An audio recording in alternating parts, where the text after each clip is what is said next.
মানুষ মারা গেলে কেউ যদি জানাজা না পায়, পরে লাশ মাটি দেওয়ার পরে জানাজা পড়া যাবে কি? তখন কবরটা সামনে করে জানাজা পড়ে নিবে। বুখারী মুসলিম। হ্যাঁ, কবরস্থানে গিয়ে কবরস্থানের এক পাশে জানাজা পড়ে নিবে। জনাব আমাদের নবী মুহাম্মদ সাল্লাল্লাহু আলাইহি সাল্লামকে মেরাজে নিয়ে নামাজ দেওয়া হয়েছিল, তাহলে অন্য নবীদেরকেও মেরাজে নিয়ে নামাজ দেওয়া হয়েছিল কি? অন্য নবীর কোনো কথা হাদিসে নেই। অন্য নবীকে কিভাবে নামাজ দেওয়া হয়েছিল তা আমাদের নবী সাল্লাল্লাহু আলাইহি সাল্লাম স্পষ্ট বলেননি। তবে সহিহ হাদিসে এসেছে তারা নামাজ পড়তেন এশা ব্যতীত, এশার সালাত ব্যতীত তারা সালাত আদায় করতেন। পদ্ধতি কি ছিল, কিভাবে এসেছিল তার বিবরণ দেওয়া হয়নি রাসূল সাল্লাল্লাহু আলাইহি সাল্লামের পক্ষ থেকে। জনাব হযরত মুহাম্মদ সাল্লাল্লাহু আলাইহি সাল্লাম জীবিত থাকা অবস্থায় কোন এক সাহাবী হাদিস লেখার অনুমতি চাইছিল, মুহাম্মদ সাল্লাল্লাহু আলাইহি সাল্লাম অনুমতি দেন নাই। তাহলে মুহাম্মদ সাল্লাল্লাহু আলাইহি সাল্লাম মৃত্যুর 223 বছর পর হাদিস লেখা হয়, তাহলে হাদিস লেখার অনুমতি কে দিল? তুমি পড়াশোনা না জেনে এটা লিখলে কেন? বা তোমাকে কে লিখতে বললো? বকাঠে ছেলে। কত হাদিস আছে আল্লাহ রাসূল নিজে লিখতে বলছেন হাদিস। এই যে আব্দুল্লাহর বই কিনো, আমরা হাদিস মানতে বাধ্য। আছে, গাড়িতে আছে, আব্দুল্লাহর বই কিনো, হাদিস মানতে বাধ্য।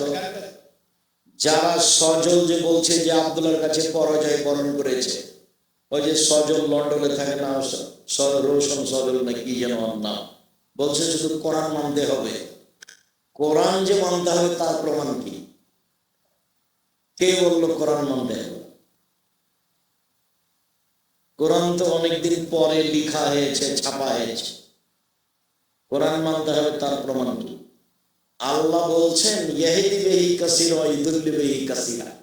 বহু মানুষকে আল্লাহ কোরআন দিয়ে ভ্রান্ত করেন, কোরআন দিয়ে হেদায়েত করেন। এই শ্রেণীর মানুষদের পাপ নেকি ওজন হবে না,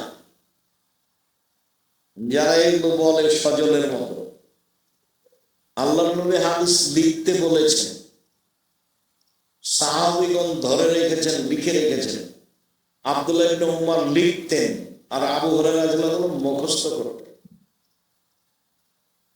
শায়েখ কবরে নাকি মুনকার নাকি ফেরেশতা আসবে সওয়াল জবাব নেওয়ার জন্য। কোরআনে নাকি মুনকার নাকি ফেরেশতার নাম নেই।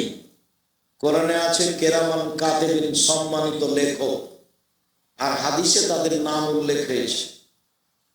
তার মানে তুমিও মনে হয় সজলের বন্ধু হতে পারো। তোমার পাপ নাকি ওজন হবে না যদি এই আকীদা থাকে। তাহলে তোমার মুখ এবং হাত ধরে তোমাকে একবারে জাহান্নামে নিক্ষেপ করা হবে। দেখো জায়গা পাও না। তোমার নেতাকে বলে দাও আব্দুর রাজ্জাক আপনার ব্যাপারে এইভাবে বলছে। আব্দুর রাজ্জাক বিন ইউসুফ। জনাব কোরআনে আছে হায়াত দুইবার, মৃত্যু দুইবার।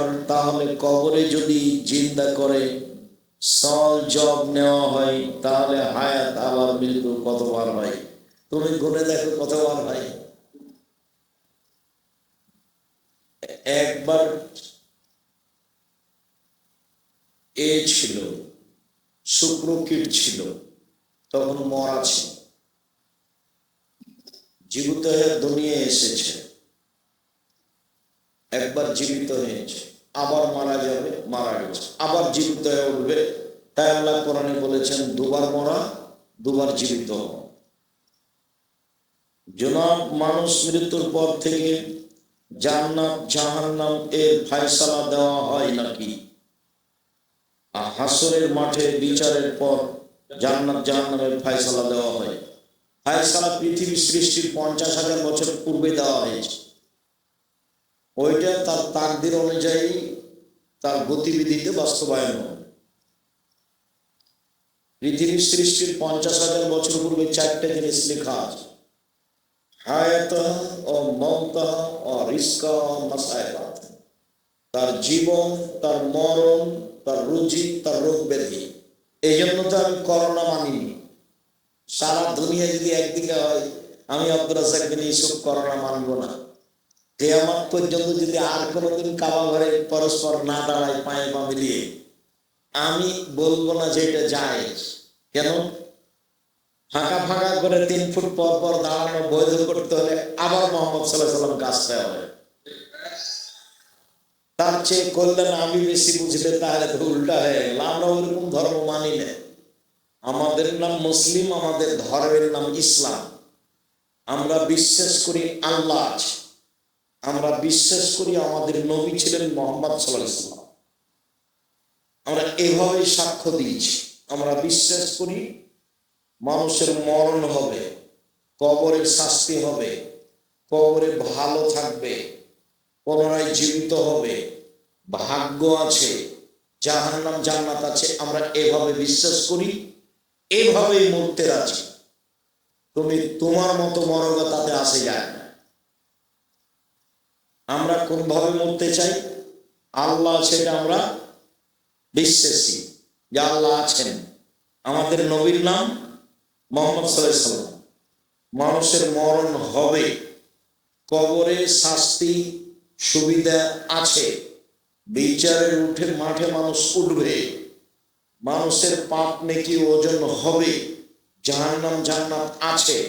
আমরা এভাবে বিশ্বাস করি, এভাবে বিশ্বাস করব। দেহে শ্বাস থাকাকালীন পৃথিবীর কোন সমস্যা আসলেও এখান থেকে ফিরে যাব না ইনশাআল্লাহ। এইভাবে আমরা ভাগ্যকে বিশ্বাস করি, এইভাবে আমরা আল্লাহকে মেনে চলি। যা হবে হবে, আমরা এটা মেনে নিয়েছি, এরই উপরে থাকি ইনশাআল্লাহ। জি জনাব আল্লাহ সকল আকারের স্রষ্টা, আল্লাহ নিজের নিরাকার। এই কথাটি এনায়েতুল্লাহ আব্বাসী বলেছেন। আমি কারোর নাম বলতে চাই না। আল্লাহ নিরাকার নন, আল্লাহর আকার আকৃতি আছে। আমরা কোরআন হাদিসে তার যেভাবে আকার আকৃতির কথা এসেছে সেভাবে মানি। তোমার চলে না, তুমি মানিও না। আমি কারোর নাম নিয়ে কথা বলতে রাজি নই। আপনাকে বলতে হতো জনৈক আলেম বলেছে, তাইলে আমি খুশি হতাম। আমার জীবনে আমি কোনোদিন কারো প্রতিশোধ নেব না। সে আমার যা বলবে বলবে, গালি দিয়ে ভরে ফেলে দিল। আমার জীবনে আমি কোনোদিন কারো বদনাম করবো না। এটা আমার ত্যাগ ইনশাআল্লাহ। যা হবে হবে, কি হবে আমি চিন্তা করি না। যা হবে হবে, মানুষের বদনাম করবো না। আমাকে গালি দিয়ে ভরে ফেলে দিলে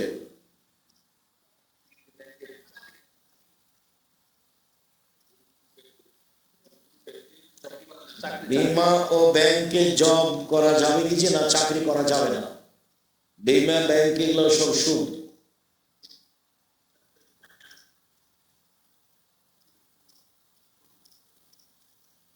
চলন্ত বাজারে যদি 100 টাকা দিয়ে কিনেছে, 500 টাকা দিয়ে হয়, 1000 টাকা দেওয়া তবু যায়, যদি প্রতারণা না,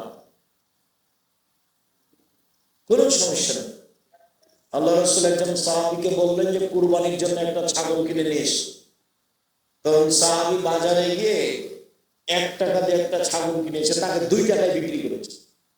বাজারে আর এক টাকায় দিয়ে আবার 1 টাকা দিয়ে ছাগল কিনেছে, টাকাও ফিরে নিয়েছে। আল্লাহ রাসূল খুশি হয়ে বলছেন, বারাকাল্লাহু ফি তিজারাতিকা, আল্লাহ তোমার ব্যবসায় বরকত দান করুক। খুশি হয়ে গেছেন, ডবল দামে বিক্রি ছিল। চলমান বাজার, ওই জন্য জেনে শুনে প্রতারণা না দেয়।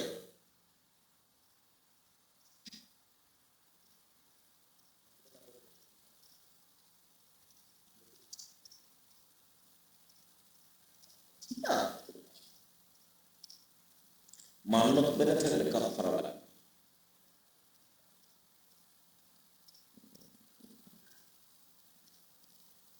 তাওহীদ তো অবশ্যই, তাওহীদ দিয়েই নাই প্রণাম। তাওহীদ ছাড়া কি আর মূল ভিত্তি আছে? তাওহীদ দিয়ে শুরু। আমি সাক্ষ্য দিচ্ছি আল্লাহ ছাড়া কোনো মাবুদ নাই, এটাই হলো তাওহীদ। তাওহীদ দিয়ে ইসলাম শুরু।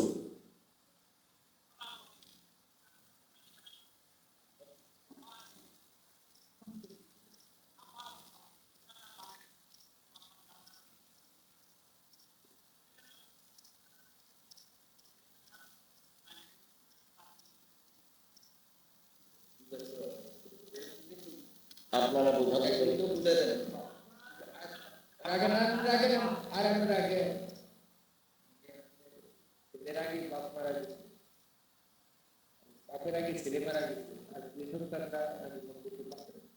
জি, বাপ থাকতে যদি ছেলে মারা যায়, তাহলে ওই ছেলের যেগুলো ছেলে মেয়ে আছে সে তার দাদার জমি পাবে। এই জন্য তার চাচারা নিয়ে নিচ্ছে, তার চাচারা হলো উপর পর্যায়ে। এখন কিভাবে এই ছেলে মেয়েগুলো কিভাবে দিবে? ওসিয়ত করতে পারে 3 ভাগের 1। দাদা ইচ্ছা করলেও তার ভাগটা দিয়ে দিতে পারে। আমাদের ঘটনায় তাই আছে। আমার বড় বোন মারা গেছে আমার আব্বা বেঁচে থাকতে। তো যখন আমরা আব্বাকে মাটি দিয়ে আসলাম, তখন তো আমাদের নীতি আছে যে আমরা জমি জায়গা ভাগ করবো, তারপরে খাওয়াবো। আমার আব্বাকে মাটি দিয়ে এসে আমরা জমি জায়গা ভাগ করলাম। তা আমার বড় বোনের যে ছেলে মেয়ে ছিল, ওর মায়ের ভাগটা অনুপাতে যা আছে আমার ভাগটা ভাগটাকে আবার দিয়ে দিলাম। মানে দিতে হবে, বাধ্য নয়। অসহায় মানুষ দিয়ে দেওয়াই ভালো হবে, দিলে আপনারা নেকি পাবেন। আমরা দিয়ে দিলাম।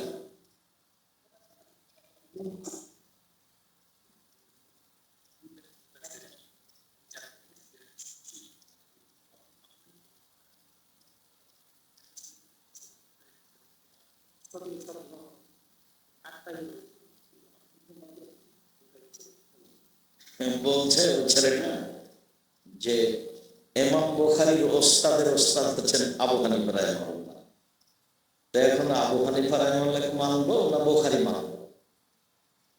আর এই ছেলে তুমি এটা উত্তর তো ওভাবে বললে তোমারটা ভুল হয়ে যাবে। উত্তর সঠিকটা হলো আল্লাহর নবী বললেন, আমি তো দুনিয়া থেকে চলে এলাম, 2টা জিনিস রেখে গেলাম, কোরআন আর হাদিস। তোমরা যতদিন এই 2টা মেনে চলবে ততদিন ঠিক পথে থাকবে।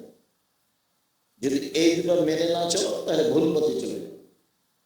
এখন তুমি বলতে পারো যে দুনিয়াতে তাহলে তো কোরআন মানতে হবে আর হাদিস মানতে হবে, এখন আর ইমাম বুখারী নয়। ইমাম বুখারীকে মানতে হবে এই কথা নয়, ইমাম বুখারীকে মানবো কেন? হ্যাঁ, তুমি বলো এখন যে সহিহ হাদিস কোনটা, তাহলে কি মানতে হবে? কোরআন আর হাদিস।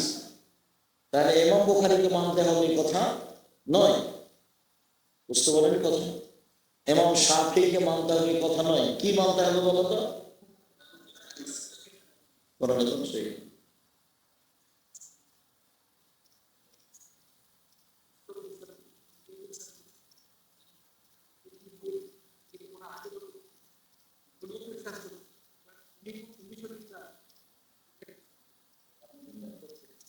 আচ্ছা, শুকরিয়া, জাযাকুমুল্লাহ খাইর। আর কেউ কিছু বলবেন? জাযাকুমুল্লাহ।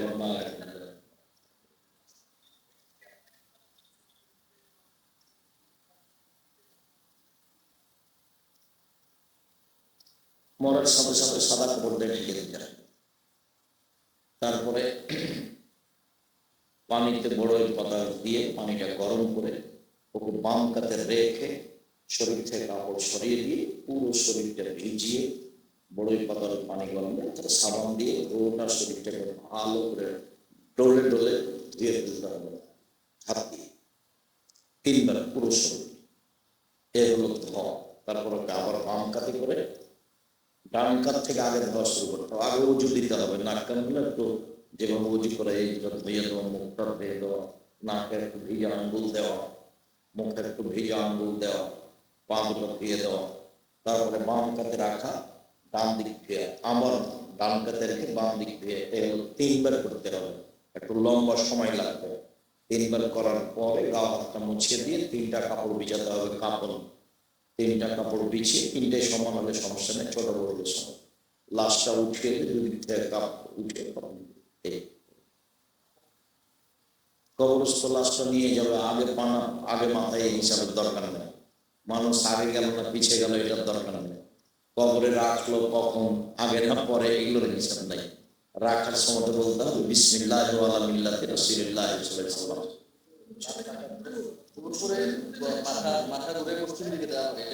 লাশকে কেবলামুখী করতে হবে নয়, গোটা লাশকে ডান কাতে রাখতে হবে। কবরের ওয়ালের সাথে লাগিয়ে দিতে হবে লাশটা। কবরের এক পাশে গোটা লাশটাকে ধরে একদিকে লাগিয়ে দিতে হবে। মানে ডান কাতে শুইতে বলা হয়েছে, ডান কাতে কবরে রাখতে হবে। প্রয়োজন যাতায়াত না না না, যতজন প্রয়োজন। একটা বাচ্চা ছেলে 3-4 জন নামবে, স্বাস্থ্যবান মানুষের 2 জন ছিল, পরিস্থিতি অনুপাতে যাতায়াত 2 জন 1 জন, কোনো কথা নেই। বিসমিল্লাহ মিনা খালাকনাকুম বিদাত, জাযাকাল্লাহ পাক, শুকরিয়া।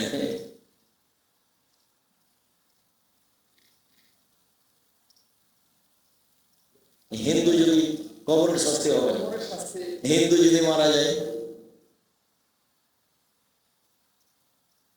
তুমি অত আরো আগে যাও না, আমি তো বললাম হিন্দু। হিন্দু যদি মারা যায় ওই দিক যেতে হবে না, ভালো ধারণা রাখতে হবে আল্লাহ।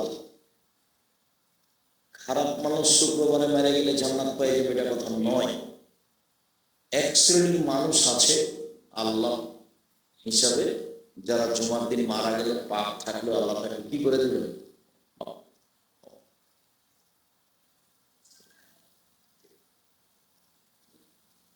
জি না জি। আচ্ছা, শুকরিয়া, জাযাকুমুল্লাহ খায়র। আল্লাহ আমাদের যারা মারা গেছে তুমি তাদের কবরের শাস্তি মাফ করো। রাসূল সাল্লাল্লাহু আলাইহি ওয়াসাল্লামের পিতা মাতা কবর থেকে উঠে ইসলাম গ্রহণ করে, যেটা